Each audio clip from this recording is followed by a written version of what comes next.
नमस्कार विद्यार्थी मित्रांनो. आज आपण नवीन उतार्यास आणि शेवटच्या उतार्यास सुरुवात करूयात. आपण या ठिकाणी बघा बोलतो मराठी हा पाठ क्रमांक 2 पाहत आहे. ठीक आहे. आज आता या पाठामधला आपण हा शेवटचा उतारा बघणार आहोत. त्याच्या आधी या ठिकाणी बघा आपल्या लेखिकेने काय सांगितलेलं आहे, तर भाषेत आपण शब्द कसे उच्चारतो, कोणत्या अक्षराशी शब्द तोडतो या साऱ्यांना महत्त्व आहे. हे लेखिकेने उदाहरणाच्या आधारे स्पष्ट करून सांगितलेलेच आहे. त्याचप्रमाणे बघा काही वेळा 2 शब्दरूपे सारखी असतात, परंतु बघा त्यांचा उच्चारही सारखा असतो, पण त्यांचा अर्थ मात्र संदर्भानुसार कसा असतो तर भिन्न असतो. हेही लेखिकेने या ठिकाणी स्पष्ट करून सांगितलेलं आहे. तर आता लेखिका बघा या ठिकाणी शेवटच्या उतार्यामध्ये काय म्हणते ते पाहूयात. शेवटचा उतारा बघा आता सुरुवात करूयात. आपण आपल्या भाषेवर प्रेम करायचं असेल तर भाषेतली अशी शक्तिस्थळे जाणून घ्यायला हवीत. बघा लेखिकेने काय सांगितलेलं आहे, भाषेवरती प्रेम करायचं असेल तर अशी शक्तिस्थळे भाषेमधली जाणून घ्यायला हवीत. म्हणजेच अशी शक्तिस्थळे म्हणजेच लेखिकेने याआधी अनेक शक्तिस्थळे आपल्याला सांगितलेली आहेत. वेगवेगळ्या उदाहरणांच्या आधारे ती पटवून दिलेली आहेत. तर कोणती बरं अशी शक्तिस्थळे? तर मराठी भाषेत वेगवेगळे शब्दप्रयोग आहेत. त्याचप्रमाणे एखाद्या क्रियापदास वेगवेगळ्या अर्थाने वापरले जाऊ शकते. बघा त्यामुळे एकच विशिष्ट शब्द वेगवेगळ्या प्रकारे वापरून विविध कृतींचा अर्थबोध होतो. उदाहरणार्थ मारणे हे क्रियापद घेतले तर ते वेगवेगळ्या प्रकारे वापरता येते, ते आपण पाहिलेच. म्हणजे शब्दप्रयोग ही मराठी भाषेची संपत्ती आहे.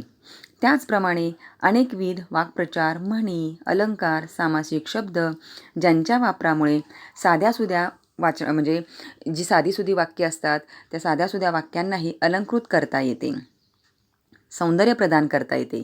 शब्दांचे असे वैभव मराठी भाषेत असल्याने मराठी भाषा श्रीमंत आहे असे म्हटले जाते. तसेच वाक्प्रचार ही देखील भाषेची खास शैली आहे, तेही आपण पाहिलेच. पण तरीसुद्धा इथं एक मजेशीर उदाहरण मी देते तुम्हाला. उदाहरणार्थ कणिक तिंबणे म्हणजे काय बरं? याचा अर्थ आपल्याला ऐकल्यानंतर वाटतो तर पीठ मळणे. ठीक आहे. परंतु हा जर वाक्प्रचार म्हणून आपण घेतला तर याचा अर्थ मात्र काय आहे? मार देणे. म्हणजे पीठ मळणे असा नसून मार देणे असा आहे. आता हा अर्थ कसा काय आला असेल? बघा प्रचलित कसा झाला असेल? तर कणिक तिंबण्याच्या क्रियेत पिठावर जोर देऊन त्याला रगडून मळले जाते. यावरून हा वाक्प्रचार या ठिकाणी किंवा या वाक्प्रचाराचा अर्थ मार देणे असा प्रचलित झाला असावा.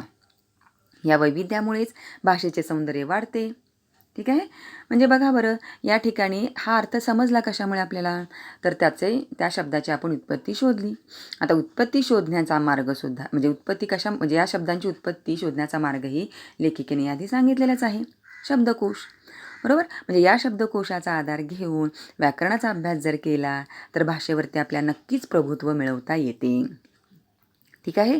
तसेच बघा पुढे लेखिका काय म्हणते, भाषेचा योग्य सन्मान राखायला हवा. आपल्या घरीदारी बोलली जाणारी मराठी भाषा ही आपल्याला आईच्या ठिकाणी आहे. आता लेखिका काय म्हणते की मराठी भाषेचा सन्मान या ठिकाणी करायला हवा, राखायला हवा. का बरं असं म्हणते लेखिका? बघा लेखिकांनी मराठी भाषेला श्रीमंत म्हटलं आहे. ठीक आहे. लेखिकेला म्हणजे या गोष्टीचा प्रचंड अभिमान वाटतो. विविध ढंगांचे शब्दप्रयोग ही भाषेची खास शैली आहे. बघा वाक्प्रचारसुद्धा या ठिकाणी भाषेचा खास म्हणजे वाक्प्रचार हे सुद्धा आहेत भाषेमध्ये, तोही भाषेचा खास गोडवा आहे आपल्या भाषेचा. या भाषेमध्ये आपल्या भाषेमध्ये किंवा लेखिका म्हणते माझ्या भाषेमध्ये अनेक भाषांमधील शब्द स्वतःच्या हृदयात या ठिकाणी सामावून घेण्याची क्षमता आहे, शिवाय सामावून घेतलेली आहेत. म्हणून माझी भाषा ही अधिकाधिक श्रीमंत होत चाललेली आहे. ठीक आहे. म्हणून लेखिकेला भाषेचा अभिमान आहे, त्यामुळे भाषेचा योग्य तो सन्मान राखायला हवा असे लेखिका सांगते. आणि पुढं काय सांगितले आणखीन? तर आपल्या घरीदारी बोलली जाणारी मराठी भाषा ही आपल्याला आईच्या ठिकाणी आहे. म्हणजेच इथं लेखिकेने आई आणि मराठी भाषा यांची तुलना केली आहे. बघा आता ही तुलना करण्यामागचं कारण, तर आई जसं आपल्या मुलावरती सुसंस्कार करते तशीच मराठी भाषासुद्धा आपल्यावरती सुसंस्कार करण्याचे कार्य करते. मराठी भाषेतील साहित्य, खास करून संत साहित्य आपल्याला सुसंस्कृत करते, आपले जीवन सार्थक करते. आईच्या सहवासात मुलाला जसे सुख मिळते, आई मुलावर खूप प्रेम करते, त्याचप्रमाणे मराठी भाषेला आई समजून तिची जो सेवा करतो, मराठी साहित्याचा जो अभ्यास करतो त्याला ती चारित्र्य संपन्न करते, ज्ञान संपन्न करते. आईच्या सहवासाची प्रेमाची गोडी बघा, ज्या व्यक्तीला लाभलेली असते ती व्यक्ती आईपासून दूर जाऊच शकत नाही.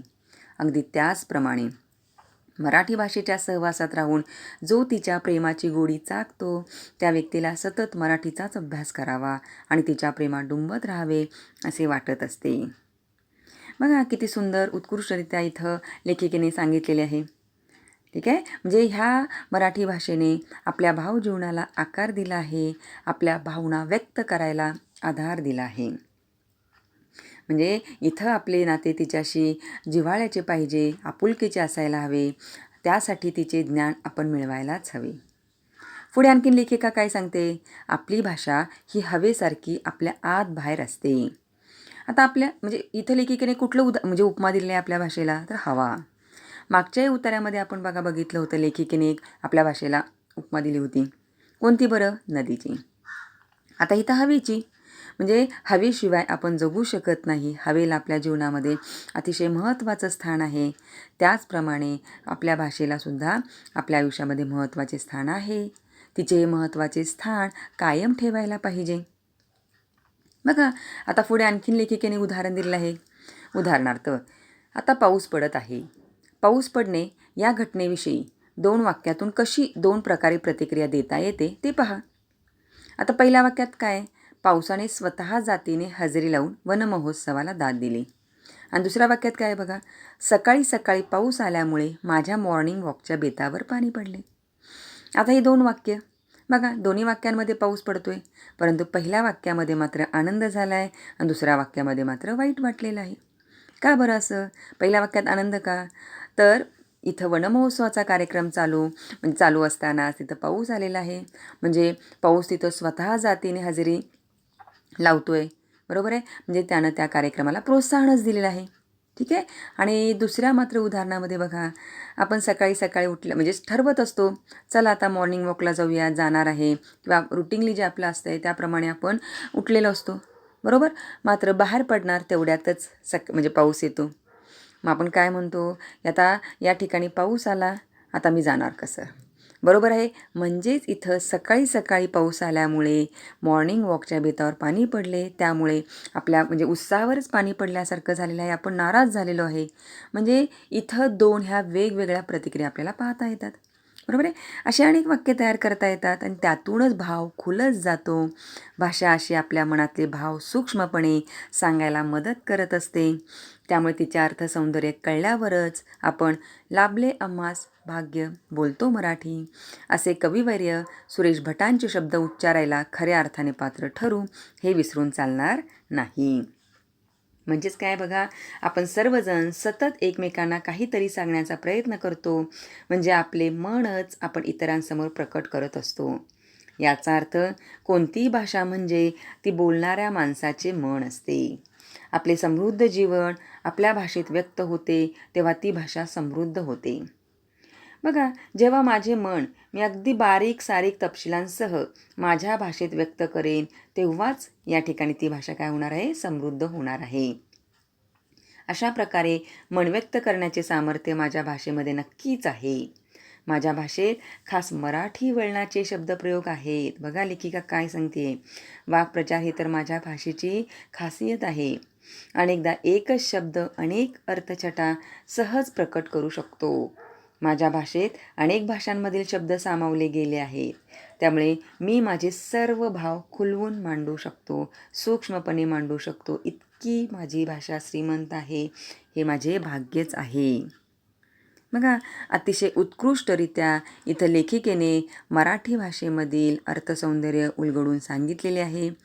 या पाठातून ते अनेक उदाहरणामधून स्पष्ट करून सांगितलेले आहे. तर मुलांनो, या ठिकाणी आपला हा पाठ संपलेला आहे. तो तुम्हाला अतिशय चांगल्यारित्या समजलेलाच असेल. ठीक आहे. यावरील स्वाध्यायही आपण त्या वेळेला सोडवून घेतला आहे. आता ह्याही उतार्यावरती तुम्हाला स्वाध्याय दिला आहे, तो तुम्ही सोडवून आम्हाला पाठवायचा आहे. ठीक आहे. तर आपण या ठिकाणी थांबूयात. उद्या नवीन घटकाला चालू करूयात. ठीक आहे. थांबूयात या ठिकाणी.